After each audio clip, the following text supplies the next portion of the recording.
Any advice and information from this podcast is general only. It has been prepared without taking into account your individual circumstances and needs. Before acting on any advice from this podcast, you should assess and seek advice on whether it is appropriate for your needs, financial situation, and investment objectives. And we are back again for another episode of Not Another Finance Podcast. Yes, this is another finance podcast, but the name says otherwise. But anyway, good chat. We'll see you all next time. That's right. Now, back by popular demand, we've covered a few things. Today's podcast, we're going to deep dive into, it's a little bit of a case study. Some parts of the case study. But Jessie, what are we sort of yarning about today? Having a good yarn. I guess in the last episode, we had a bit of a chat of, how to prepare your kids financially growing up, and it seemed like months ago. Got some lessons from Yannick on what he's doing with his kids, but now we want to, I guess, project out their futures and see what we can do for your kids and what's. So you mentioned you got some lessons from me. Have you ever heard of the saying, "Do as I say, not as I do"? Have you ever heard of that? I have. It's a famous army saying, but I'm sure parents spruik that, and I probably tell my kids that all the time. Dad, you said not to swear. Do as I say, not as I do. Not that I swear like a pirate, but you got that in your back pocket. Close, yeah. Nice. Give or take. Yeah. So as you mentioned, we've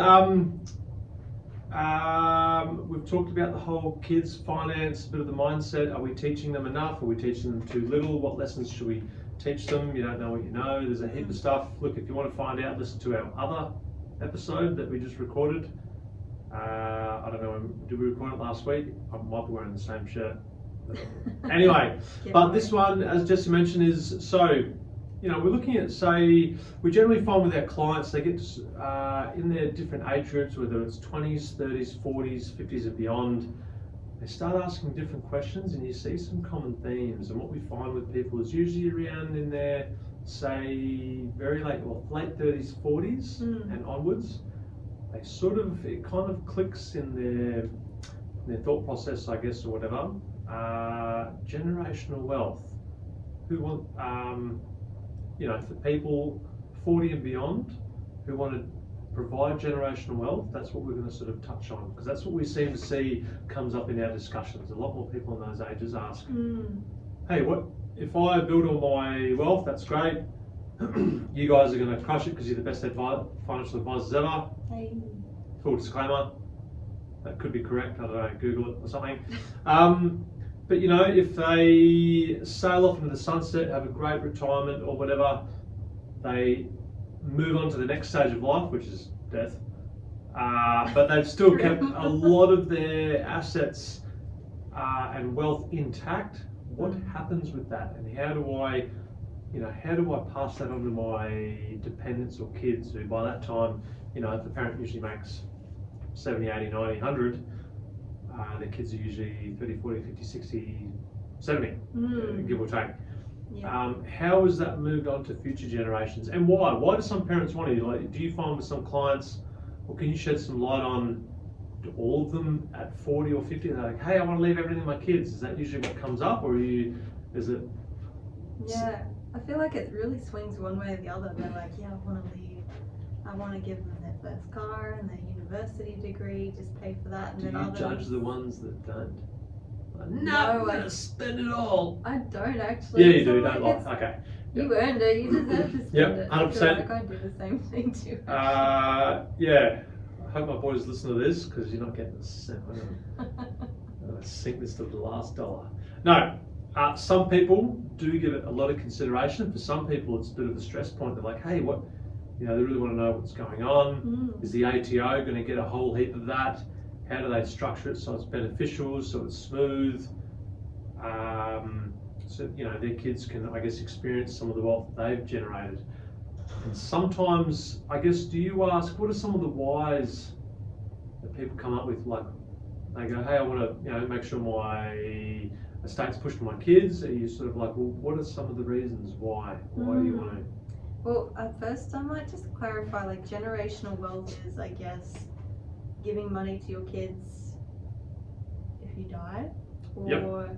if you want to give it to them in earlier stages. Okay, so you're talking about in life. I think there's a word they use there, but I guess in life or afterlife, is that?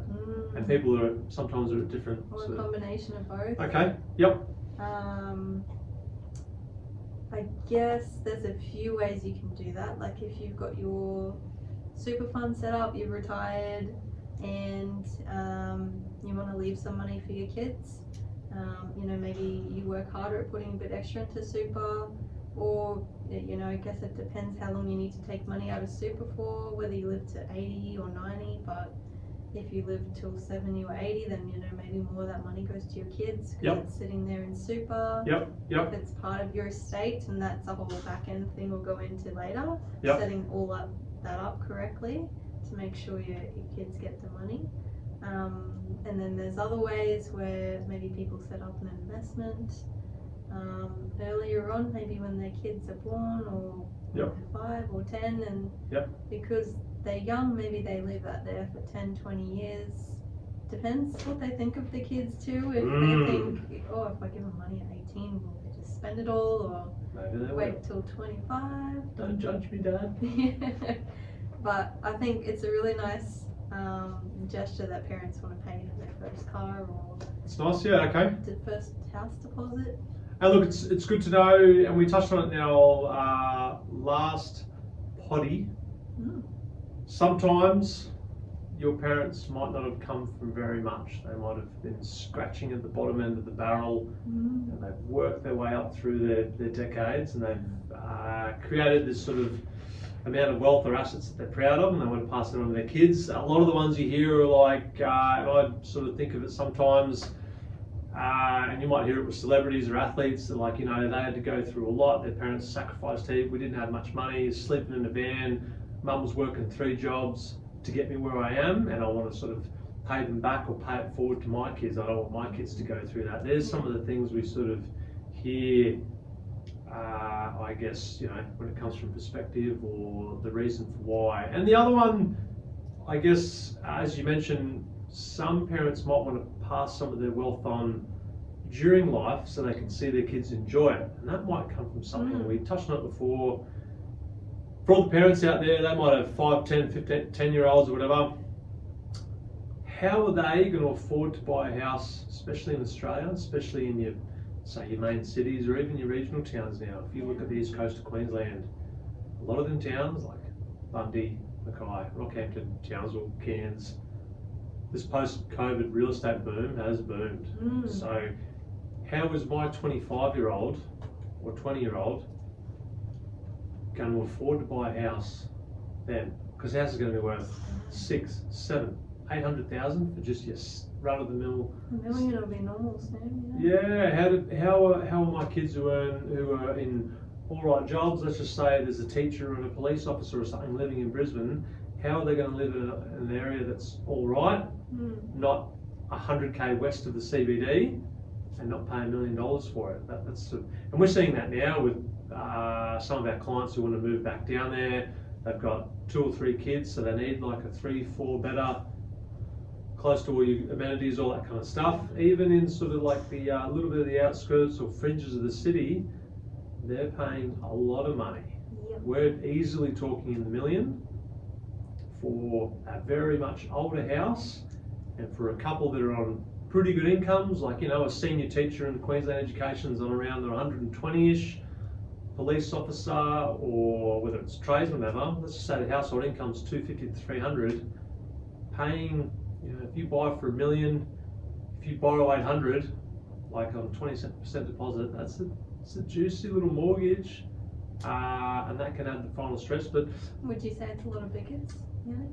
It's bickies. Sorry. Yeah, that is a few bickies, and it can change the game a bit sort of in your lifestyle. But I guess that's sort of the other things. So helping them buy the first house, pay for their wedding, pay for their holiday, pay for their uni, all these things that some parents want to do. That's sort of what we're talking about there, and I guess how you can go about it at different stages of life. So I guess when we talk about what are some strategies maybe for building sort of generational wealth, and we've talked about it a fair bit, we might as well sort of touch on it now. Well, I guess there's lots of different investment options. You know, some people like to invest in real estate. Yep. Some people like to do shares. I think you mentioned bonds at some point. Yeah, education bonds, investment bonds, yep. Yeah, there's and then there's different ways you can kind of structure everything as well. Tax structures now. Oh, This could be another deep dive. Yeah, okay, look, if you at home, it might not sound exciting, but it might save you thousands in tax, tens of thousands, and it might change the game in the future on how you transfer those assets if the ATO gets to get their fingers on some of that money, which is what a lot of, I'm just going to say Australians generally want to kind of skip out on. Not that we're all thinking like Kerry Packer, but you don't want to pay the ATO more than you want, because you want that money for your kids, and you sort of talked about the super thing before. Yeah, who doesn't want to be a trust fund kid, Yeah, I see it in the movies. I definitely won't be one, but shout out to mums and dads out there. But yeah, 100%. And there's a few of them around. It's not a bad thing. We've got some clients that do want that. They want that trust structure sort of set up. The assets are underneath it. Their kids might be quite young now. They won't be getting that much from it, but especially when they tick over 18, there's a lot of tax benefits that come from it, but it really has to come from the dynamic of your family. Because as you mentioned before, some parents see their kids grow up and then they get to 18 and they're like, I don't know if I want to give my money to little Sally. Because I'm ready. She's going to blow it all. What did I teach you? No. Yeah. Okay, and would you, I guess, and it goes back to the earlier discussions we had about investment strategies and building generational wealth or big wealth. There is a bit of a difference between putting your money religiously in a savings account over time, nothing wrong with it, versus investing in kind of like your growth assets, like you mentioned, real estate, the share market. There is a bit of a difference, and we'll talk about them in a bit. Yeah, okay. And you go. Sorry, just like and like just a good strategy as well can do wonders. Knowing how much you might want to give, when do you want to give it to the kids? Noting 18 or 25 or even 40, and then you can build those. If it's a trust, then you can, if you want to give the kids money at 18, they can pay a bit of tax under the $416 threshold. Yep. On anything the investment makes up until they're 18, and yep. then if you give them money when they're 18, income, yep. they've got a low tax rate because they're probably not earning much. So that's when the trust comes in. Or I think the ATO gives you, once you're 18, the ATO gives you, what's the tax-free threshold? 18,200? 18,200? I believe so, yeah. Yeah, okay. So that sort of fits into building in towards the in the future there. Yeah, okay. Should we do a case study?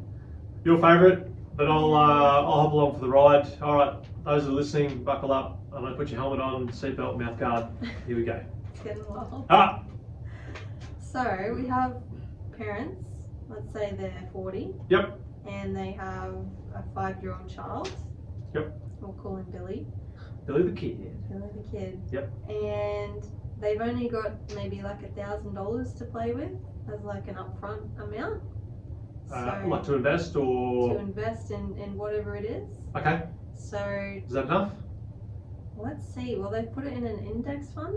Oh, like a managed fund or, okay. Yeah, so in an index fund is, maybe the top 1,500 companies in the world, like Apple or Samsung, or top 300 in Australia, like BHP, Big 4 banks. Yep. So they've done that, and then they've gone, okay, we have a little bit of extra cash flow. Things are tight at the moment, but maybe we'll put in $100 a month into this account or index fund. 100 a month. Okay. Yep.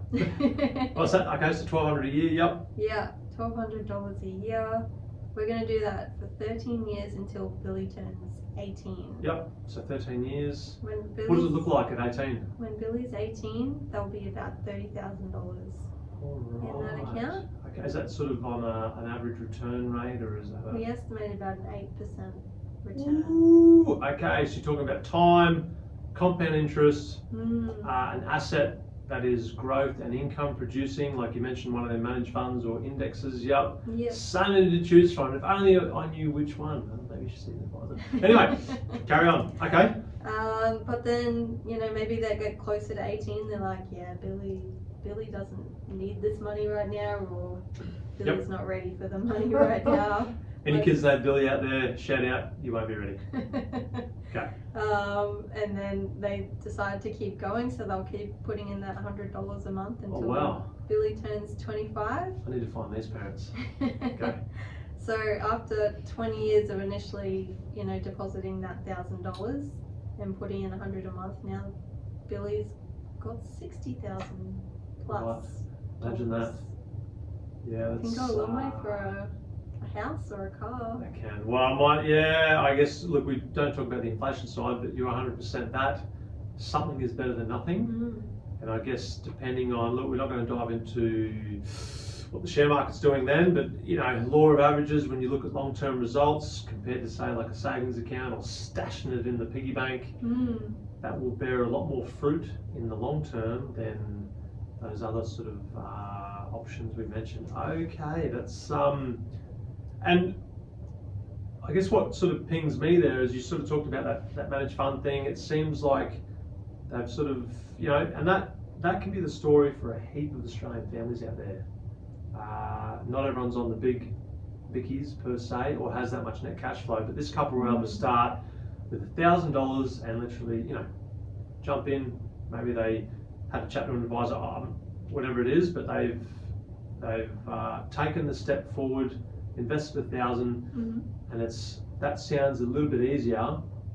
Not that we're comparing them too much, but then say, I'd love to sort of get like an investment property set up so that, you know, our kids could benefit from that in the future. But that means they would have had to go out, get a loan, source some fees in it that might have been negative geared, whereas this is kind of $1,000 is in, they're really running and gunning for that $100 a month. They're able to sustain that. And look, the flexibility might have been that what happens if there's some months where they just don't have that money, they can pull back on it. That's okay, but they've kept at it. That's unreal. And what happens if we use that example, the 1,000 in initially, and let's just say as an average, you know, they get a promotion or whatever, and they're able to really invest a bit more. Let's just say 200 a month. What does that look like? So if they did 200 a month until Billy's 18, he's now got 55,000. It's 25 grand difference. Similar to what they would have got with, you know, doing 100 a month for 20 years. But if they kept going till Billy was 25, doing 200 a month, then they've got closer to 120,000. Okay. Okay, that is so times. So they've 25.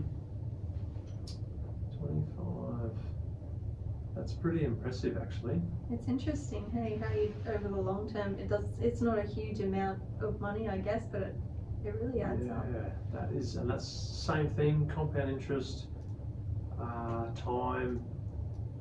Imagine that, I guess, as a kid, whether it's one kid. Billy, luckiest kid out there, well done. Spend it all on, is this PG, this show, or R18? I think we've been doing PG. No, we'll keep PG. Okay, yep, spend it on something really wise. I don't know, buy more investments or a rocket ship or something. Yeah. Okay, I'm interested to see what you're going to say. No, that's all right. Okay, that sounds really easy, and we mentioned, you know, just $1,000. That sounds really easy, but is it that easy? Are there challenges in creating that? What are the challenges? It sounds like, look, if I stick to this plan and I do this, I'm going to have this much at the end of it. If it was that easy, why isn't everyone doing this? Why isn't this part of, I don't know, what they teach you in your last 2 years of high school or trade school or uni or whatever? Because there's always a catch. Cool, send it to me. What is it? So, if you're in an index fund, it's kind of based on the top companies in the world in Australia. What are those, you know, any share market, any company, you know, the valuation goes up and down because it's in the stock market. You know, sometimes it'll go up and down to the second. Volatility, you mean? Volatility. So it's not just a smooth upward ride in the share market? If only. Okay. But so you've got to be, as a parent, you're doing it for the right reasons, but have you got that knowledge and that not so much experience, but have you got that plan in place, that why, to stick with the plan? Let's just say in your case, $1,000 in, $100 a month, 2 years later, they're only a little bit into their plan, we get a GFC 2.0 or 3.0. Markets melt by 45%. Sweet baby Jesus. Should have had my money under the mattress, like Nana told me from World War II. Keep it there. Are they some of the challenges? Like, is that really going to affect? Should I? Let's just say all things stay equal. I've kept my job just because that's the market volatility. Doesn't mean that the local economy, like if I'm living in Townsville, Brisbane, or whatever, I'm still working, still earning money. Everything's still the same. Should I pull back on my $100 a month or $200, or should I be putting more in? Should I be? Surely not if the market's having a meltdown. Yeah, well, I guess if we logged into an account, you know, we've been putting money in for years and years and years, and Billy's account, instead of, you know, 20,000, which it was yesterday, it's dropped. Oh, maybe not yesterday, but in the few last week or month, so it's dropped $5,000-$10,000. Very similar to COVID a few years ago, if everyone remembers. I'm sorry, are we going to get censored because I said that COVID word? No, I'm sorry. Anyway, yeah, okay. So yeah, you freak out, right? So managing those investments is sort of one of the challenges there. What about along the ride, like 5-10 years down the track, whether you have more kids or not, your income's gone up, you're paying more tax. Like, how is that going to affect it? Obviously they sort of affect it on the way because it's still in our name. Billy's still got a while before he's 18. You know, I don't want to take that tax hit. What do I, why should I be paying tax? I've got this investment here. Yeah. So tax is a good thing, in a way. Yeah, I guess in a capital gains way, it means you're making money. Yeah, and income as well. More dividends, more money. People are sort of like, oh, I want to pay less taxes. Yep, everyone does. But if you're paying more taxes, I guess you're kind of earning more. It's just how you work around trying to reduce them or make them effective. No, that's fair enough. What happens? What happens with Billy? And then he has a brother called Bob, similar ages, and then I don't know. They find out about this sexy little slush fund that Mum and Dad have set up, and Bob wants a bit of Billy's dough. Bob and Billy, Billy and Bob, getting a bit nasty. How do you sort of get around that? Have you seen that? Is that something that's sort of come up with some of your clients? There's a little bit of sibling dispute on how or what they should do with the money, who should get what, who's the favourite kid? Actually, they've all been quite good, I guess. Okay. In face value, anyway. I guess there's ways you can kind of protect, what you get. It's really up to whoever's kind of set up the investment, whether it's a trust. Okay. There'll be trustees. And that could be Mum and Dad, so Billy's parents, and they get to dictate who the beneficiaries are, say Billy and Bob. Okay. And they can dictate how much money they get. So what about let's just say they had a third kid called Bam Bam. No, there you go. Keep going. Sorry. You couldn't help yourself. Yeah, sorry. But yeah, it can. I guess once you know what you need, you can look at different structures and make sure it's all nice and tidy, because the last thing you want is sibling rivalry or lots of fighting, which can definitely happen in the States when they're being divided, so don't want that. Especially when there's money involved. Money changes people. Billy and Bob might want each other's money. And Ben wins. Good chat. Alright, are we fine? Are we off the air now? No, okay, we'll keep going.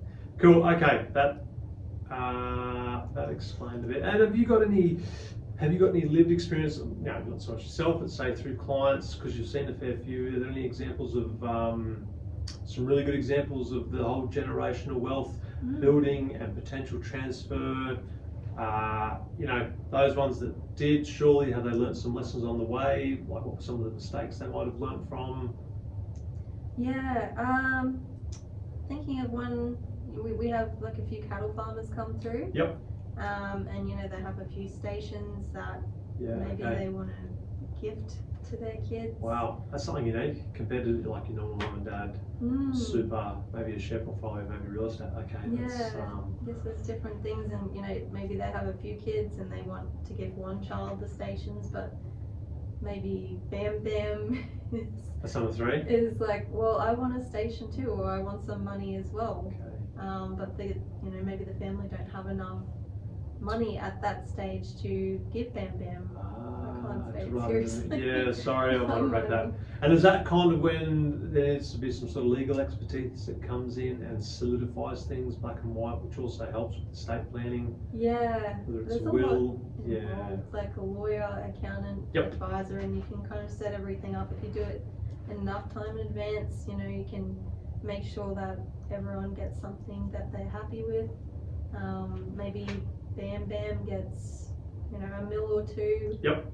But they need time. The parents need time to generate that wealth for them. Or Okay. is that with maybe they have a property they want to Okay. give Bam Bam? Yep. Sorry, I Sounds can't. like the favourite. Yep, I'll come up with some better names later on, sorry. Okay, that's that is pretty interesting, and I guess and you sort of got the general ones we sort of talk about, especially because the majority of Australians will have some sort of super in the background, and that's relatively flexible, especially with super. Whatever you build it up to, there's just a couple of forms you can fill out to allocate. Hey, I want X% to go to Bob? No, what are the kids' names? Billy, Bob, and Bam Bam. Yep. Yep, and they can be changed, can't they? You can make them as a binding sort of nomination that's legal, I guess a legal document that outlines that. Yeah, do you think people know that they can actually nominate who they want their super to go to? Valid point. Most people. Yeah, we meet a lot of people that don't. And then there's 2 types, isn't there? Like as in binding, non-binding. There is one sort of, they've got slightly different legal ramifications. The binding is, I guess, the more legally sound document, what you would say, or does that mean that if it's binding, if something happens to me, it absolutely has to go with the person I say? Is that a test? I don't want to answer in case I get it wrong. Because there was that instance where they had that. I don't know. They had this judge, and he was dating this very young woman, and she unfortunately passed away. She made a non-binding Yep. nomination where she wanted her mum to have the money because her mum needed money. Yep. It actually went to the older gentleman, the judge. Because Yeah. she made a non-binding nomination. Was he able to contest it or something, or was it? No, there was because it's non-binding. Whoever handles the estate, or the judge that's handling the estate gets to decide where the money goes to. Damn. He saw that she was dating, or I think they were even engaged, so he's like, obviously it has to go to the fiance, not the So on mother. paper it looked like this, but her intent was she wanted to go to her mum who. Was that in Australia? Is that? I might Google that I think later on. so. Yeah, okay. It was We a might good post that example. story here. Yeah, okay, that's a really good case of it. So I guess, generally speaking with your super fund, most super funds they will let you dictate where your money's going to go and at what percentage.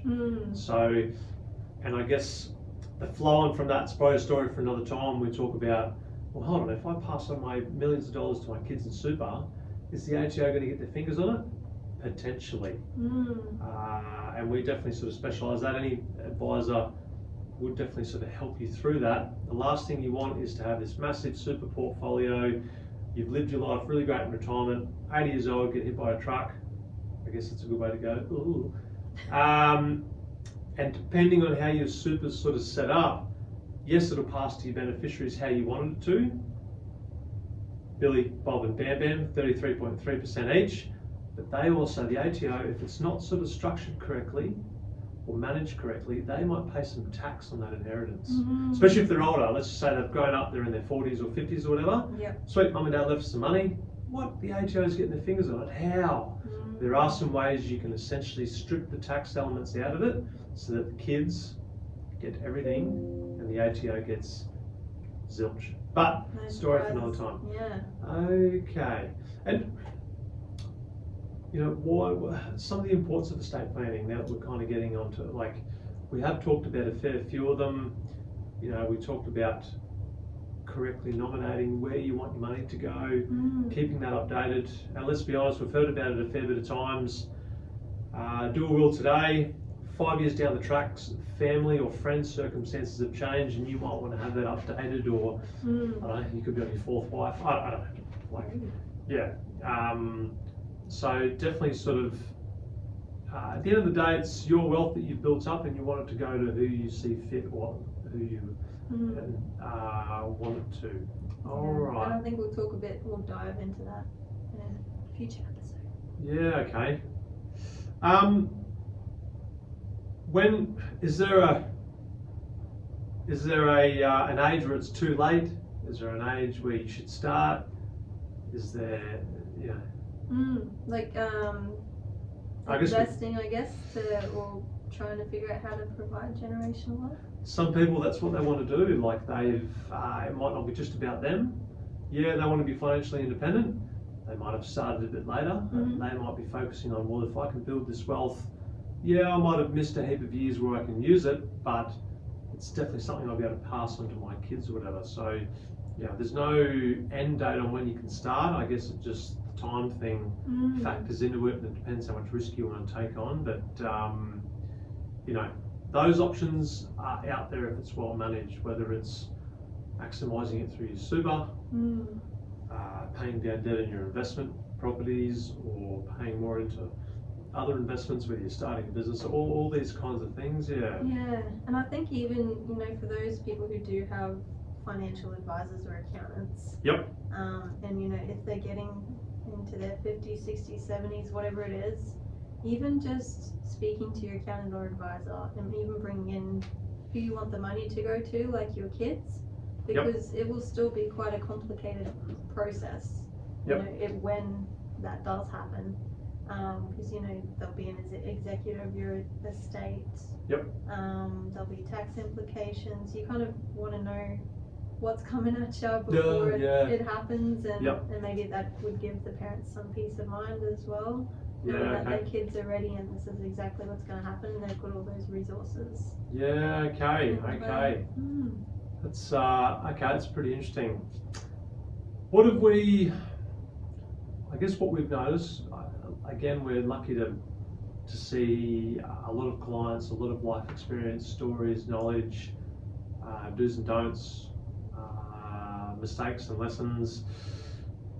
What we do sometimes find at the other end of building generational wealth is maybe some people don't want to potentially turn out to be a financial burden on their kids. So we talked about it in a previous episode where we've met a heap of people now that are, I could die tomorrow, I'm not worried about this investing thing, I'll just spend it all now.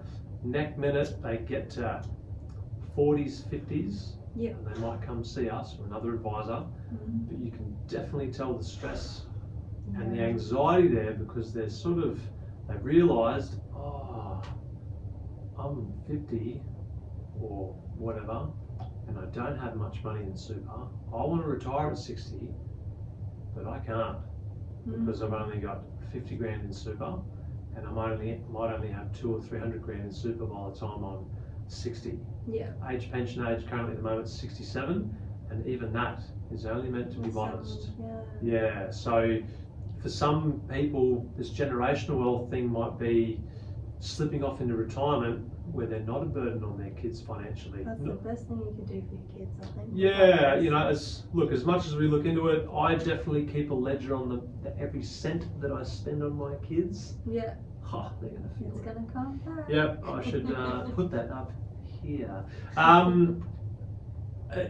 Look, as much as parents raise their kids from 0 to 18 or 20, normal stuff, in great for little turds, they sort of leave the house. Catch you later, mum and dad, I'm going to go travel the world. Sweet, good luck.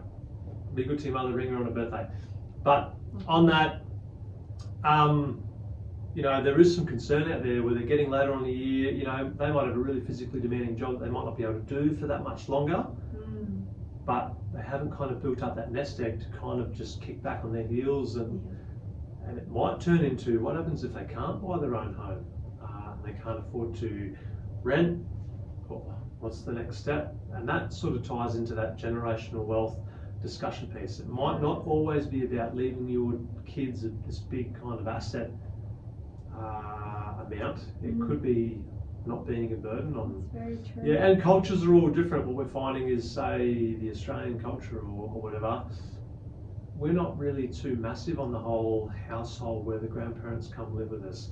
you definitely see that in a lot of sort of Asian countries. They're big on that sort of side. Like their households might include the grandkids, the kids, kid and the parents all living under the same household. Parents go to work, grandkids look after the little ones, but then the obligation's there to help out the grandkids, you know, sort of living under that house. It's kind of like this, I don't know if it's harmonious, but like there are definitely some sort of considerations. And we definitely see it, as we've sort of mentioned before, that, you know, we will meet people, nothing wrong with it, but we would definitely meet people and try and help them through those little additional anxiety levels of I've lived the sweet life, but now I'm 50. I can't really build houses anymore, drive trucks anymore, teach anymore. I want to retire in the next 5-10 years. How do I get there? Well, you've got to accept a couple of things. You've got 150 grand in super, you've got your $40,000 car debt, you've still got 400 grand owing on your house. There's a few things we're going to have to work on to get you there. Look, I'm not saying it's impossible, but then you've, like, I guess us as advisors, that's where we sort of, I guess, make our money, just coaching people through that. Because, you know, the simple savings, look, I'm able to put $200 a week away, put it in a savings account, we'll get there. Look, that might not get you where you want to go. I see, yeah, if you're in your 50s, maybe it's not worth doing something like that. It's more focusing on... Yeah, it's horses for courses, but that's the other side that I think we've seen on those. And even people in their 60s sometimes, hey, I want to retire in a couple of days. Well, age pension's not for another till you're 67. You've only got a handful of options here. So that's sort of the other consideration, I guess, with that one. So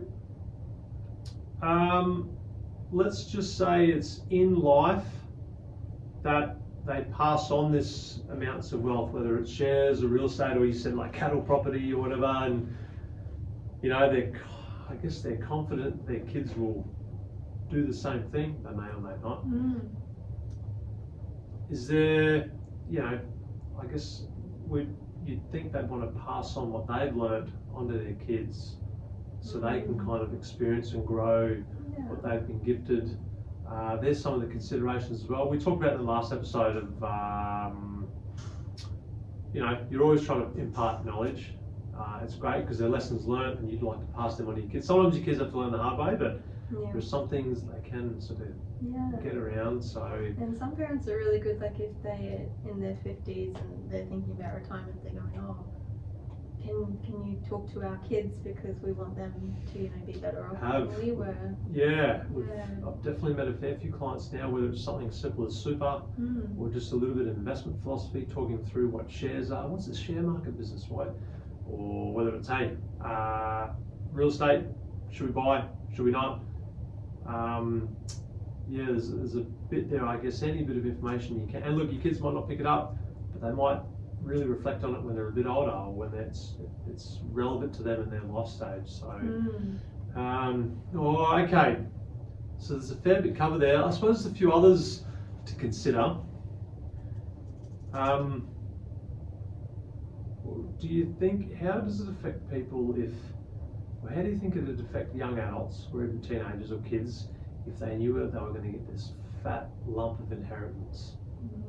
Like, whether it's talked about at family dinner, you know, does that change things, especially for a kid?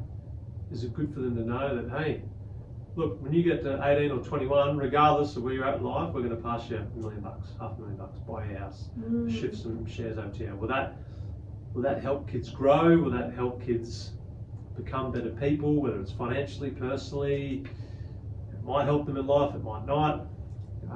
It'd be an interesting sort of case study to see a few of them. I'm interested to hear your thoughts. I guess from what I've seen, probably more often than not, they have it definitely in the back of their minds, and they're, you know, if we go through their situation and say, oh, you know, this might be a shortfall of this, or you might need this amount, they go, oh, that's fine. Inheritance is coming. But you can't, I don't know if you can always rely on it. You know, you don't know how much tax you're going to pay on it. You don't know when you're going to get it. It's never confirmed till the money's in the bank. So it's a food for thought one. It's funny because, as we said, money can change people. You might have, they might go from running and gunning, working 2 jobs, saving as much as they can to buy a house. Does that change when mum and dad are like, hey, a couple of years time, look, we're going to give you 200 grand, 300 grand. You know, that'd be. What if they spend it? Which they might, which sort of, you know, you'd think if you'd worked, you might have had your face to the grindstone to earn all that money to pass on to your kids. And you mentioned it before, you'd hate for maybe some like parents to go,